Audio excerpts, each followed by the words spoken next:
මේ තියෙන්නේ අපේ වෙල් යාය. තියෙන්නේ දැන් කිරට තමයි. කොහොමද? මේ පාර ටිකක් සවුත් වෙලා තියෙනවා. දැන් මේ හැරිය හොඳ යවුලක් නැහැ. ඈත තියෙන හරියේ සවුත් වෙලා තියෙන්නේ ඉතින්. මේ තියෙන්නේ ඕකේ තමයි වතුර ගන්න ඕන වෙන්නේ.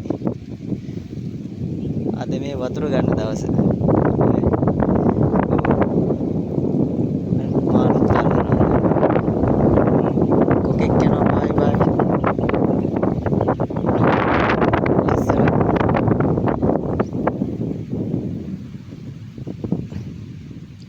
ජපන් ජබර මල් පිපිලා කොහොමද ලස්සන.